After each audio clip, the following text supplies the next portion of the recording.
हाथ जोड़कर राम राम, सत श्री अकाल, सलाम, जय जवान जय किसान। एक बार जो ये सारे भाई इस कार्यक्रम का आयोजन कर रहे हैं और जो हमारी माताएं बहनें इतनी धूप में यहाँ बैठी हैं, एक बार निवेदन करता हूँ कि 2 मिनट की अपनी बात रखूंगा। उससे पहले आप सब के लिए एक बार सारे भाई मिलकर दोनों हाथ ऊपर करके जोरदार नारे लगाओगे।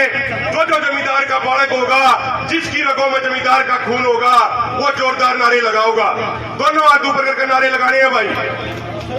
किसान एकता जिंदाबाद, मोदी सरकार मुर्दाबाद, खट्टर सरकार मुर्दाबाद, हमारा भाईचारा जिंदाबाद, महिला शक्ति जिंदाबाद, नारी शक्ति जिंदाबाद, जय जवान जय जवान।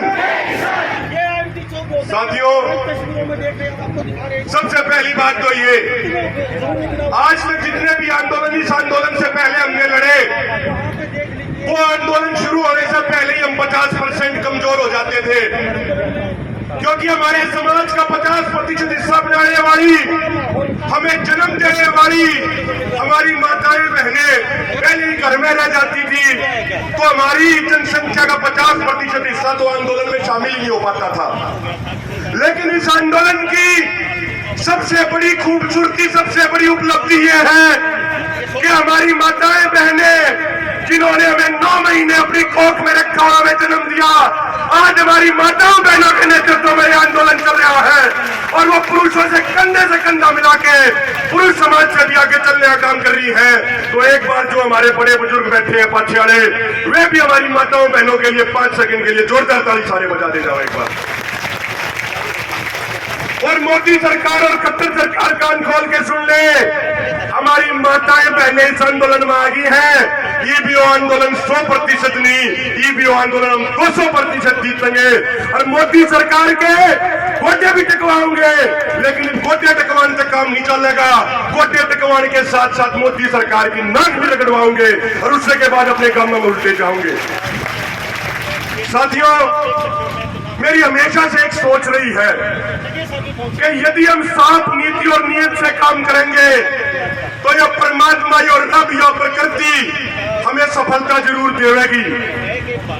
और यहाँ पे 4-5 दिन पहले घटना के बाद मेरा वो विश्वास और पक्का हो गया। कुछ दिन पहले जब कुछ खबरें आई कि भाई किन्हीं कारणों से यहाँ पे यह टैंक कटवाया जा रहा है, तो हम मेवात में एक बहुत बड़ी सभा में थे। मेरे कई तमाम सीनियर किसान नेता मेरे साथ थे। हमने वहीं से फैसला किया कि सीधे एक बार रोहतक में IMT चौक में पिंक धरने पर चलेंगे।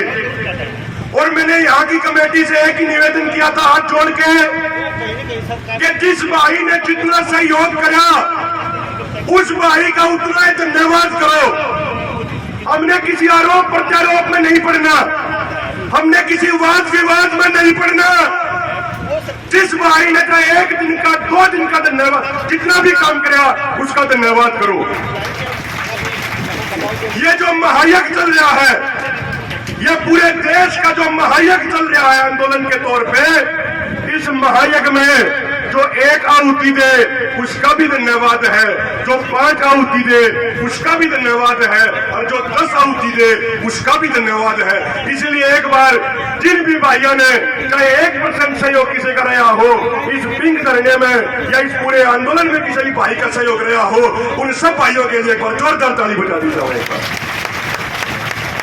साथियों, कल सुबह भी एक फोन आया तो किसी भाई ने कहा कि भाई फलाने आदमी ने भाई साहब आपके बारे में यह बात कह दी।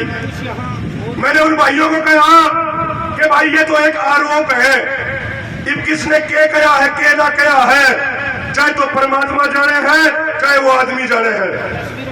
मैं एक बात कहना चाहता हूं, उन्होंने वो बात कही हो या ना कही हो, मैं अपनी तरफ से एक बात कहना चाहता हूं। साथियों, आज हमारा सिर्फ एक उद्देश्य है और वो उद्देश्य ये है कि हमने दिल्ली के मोर्चे फतेह करने हैं, हमने तीनों काले कानून उल्टे कराने हैं और हमने MSP गारंटी कानून लागू कराया है और मोदी सरकार के घमंड को अपनी जूतियां के तले रगड़ना है। ये हमारे उद्देश्य है। यदि कोई भाई मेरे बारे में या किसी और के बारे में कुछ भी गलत बात कहे है, पहली बात तो जो हमने उम्मीद है उनने नहीं कही है। यदि किसी भाई ने कही भी है तो कोई दिक्कत वाली बात नहीं है। मैं अपने भाइयों से जो निवेदन करूं हूं कि आपने किसी बात का कोई रिएक्शन नहीं करना। कोई हमने छोट भैया का है, कोई हमने छोटा नेता का है, कोई बात नहीं है। हम तो नेता नहीं है, हम तो इस आंदोलन के एक छोटे से सिपाही हैं। हम तो आपके छोटे भाई, आपके बालक हैं। और हम के हैं या के ना है, इसका फैसला ना मैं करूंगा ना इसका फैसला कोई और करेगा। इसका फैसला तो हमारा भाईचारा, हमारी माताएं बहनें बैठ कर करेंगी, हमारे हरियाणा का समाज करेगा। एक अंतिम बात यह कहना चाहूं साथियों, 8 तारीख को संयुक्त किसान मोर्चा ने एक बड़ा प्रोग्राम दिया है। यह मोदी सरकार 2014 से पहले जब सत्ता में आई थी तो कहा करती कि तेल पेट्रोल बहुत सस्ता कर देंगे, लेकिन आज इनने जनता का तेल काट दिया। 2014 में जब मोदी साहब प्रधानमंत्री, उस समय अंतर्राष्ट्रीय मार्केट में कच्चे तेल की कीमत $100 प्रति बैरल तक फालतू थी और दिल्ली में पेट्रोल था 55 रुपया लीटर। आज अंतर्राष्ट्रीय मार्केट में कच्चे तेल की कीमत $70 प्रति बैरल है, लेकिन मोदी साहब ने पेट्रोल का छटक मरवा दिया और पेट्रोल 100 रुपए तक भी ऊपर चला गया। मेरे बुजुर्गों, मेरी माताओं बहनों, एमएसपी बढ़ा हुई है 2 रुपये, लेकिन डीजल और पेट्रोल के दाम इतने गुना बढ़ा के हमारी लागत कई गुना बढ़ाते हैं। आज सिर्फ किसान ही नहीं, हिंदुस्तान का हर वर्ग इस मोदी सरकार से परेशान है। इसलिए मोर्चा ने फैसला किया है कि आगे आने वाली 8 तारीख को 11 से 1 बजे तक हम अपने सारे वाहन, ट्रैक्टर, मोटरसाइकिल, गाड़ी, स्कूटर, कुछ भी हो जिसमें पेट्रोल या डीजल घलता हो, वो सारे के सारे एक जगह तय करके अपने अपने धरने के हिसाब से, अपने अपने कामों के हिसाब से जगह तय करके रोड पे एक साइड में अपने ट्रैक्टर, अपने गाड़ी, अपने मोटरसाइकिल, अपने स्कूटर एक लाइन में लगा दियो 2 घंटे के लिए। एक चीज का विशेष ध्यान रखना है कि हमने कोई भी रोड जाम नहीं करना है, हमने कोई भी चक्का जाम नहीं करना है। और मैं तो एक हाथ जोड़ के निवेदन करूंगा, जब एक साइड में अपने गाड़ी ट्रैक्टर लाग जाए, जो तो दूसरे भाई अपने जान लाग रहे होंगे, उन्हें पानी पियाइयो, उनकी और सेवा करियो, ताकि आपके इस आंदोलन की ख्याति, आपके इस आंदोलन का पूरा योगदान और नाम और भी ज्यादा रोशन होवे। 2 घंटे का कार्यक्रम करना है 8 तारीख ने। पूरी इसकी फाइनल रूपरेखा संयुक्त किसान मोर्चा आपको बता देगा। और उस दिन का एक विशेष निवेदन यह है कि सिर्फ किसान और मजदूर समाज ही नहीं, हिंदुस्तान का हर वर्ग उस 8 तारीख के कार्यक्रम में शामिल होगा, जिससे मोदी सरकार को यह जवाब मिल सके कि वो सिर्फ 2.5 राज्यों का नहीं, जो पूरे हिंदुस्तान का, जो कश्मीर तक कन्याकुमारी और गुजरात तक आसाम तक 36 बिरादरी के भाईचारे का आंदोलन है। यो मुंह तोड़ जवाब देने का काम आपने करना है। अंत में एक बार फिर नारे लगा दो, क्योंकि देखो हमारे प्रधान जी अक्सर कहा करें कि भाई नारे लाते रहे आप लोग, क्योंकि बेरानी सरकार का इन साइंटिस्टा का कदे ये नुका दे गले वाली बीमारी आ गई, कदे कहे कन्ना वाली बीमारी आ गई, कदे कहे नाक वाली बीमारी आ गई। तो गला चेक होते रहना चाहिए अपना बार बार। वो तो परमात्मा की दया से अपने ऊपर कोई बीमारी का कोई प्रकोप नहीं होगा, ईब तक होया भी नहीं है किसी धरने पे, फिर भी एक बार गले चेक होते रहने चाहिए।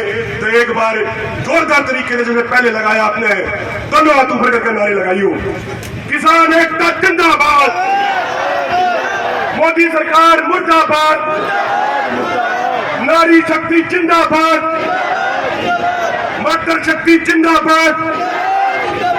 और फिर से कमेटी को मैं ये पूरा आश्वासन दिलाना चाहता हूं कि आप बहुत अच्छा धरना चला रहे हो, इसी तरीके से चलाते रही हो, किसी वाद विवाद, किसी आरोप प्रत्यारोप में मत पड़ी हो। हमारा लक्ष्य सिर्फ एक, जुगर्ते अर्जुन का निशाना मछली की आंख पे था, हमारा निशाना दिल्ली के बॉर्डर पे, हमारा निशाना अपनी दोनों मांग पूरा कराने पर होना चाहिए। आपने मुझे सुना, बहुत बहुत धन्यवाद। कोई गलत शब्द लेकर गया हो, अपना भाई, अपना बेटा, अपना बालक समझ कर माफ कर दियो। और आप सबसे क्षमा मांगते हुए बात कहूंगा, सिंह बॉर्डर पे एक मीटिंग चल रही है मोर्चे की जरूरी, उसके लिए हमें निकलना है, तो अपना आशीर्वाद बनाए रखियो। बहुत बहुत धन्यवाद इस पूरी कमेटी का, डॉक्टर साहब का, हमारी बहन जी का, सबका बहुत बहुत धन्यवाद। जय जवान जय किसान। नेशनल दस्तक की आपसे गुजारिश है कि अगर इसको बचाना चाहते हैं तो नेशनल दस्तक को सब्सक्राइब करने के लिए रेड कलर के सब्सक्राइब बटन को दबाएं, फिर बेल आइकन की घंटी दबाएं। नेशनल दस्तक को बचाने के लिए बहुत जरूरी है कि हर खबर को शेयर करें, लाइक करें, कमेंट जरूर करें।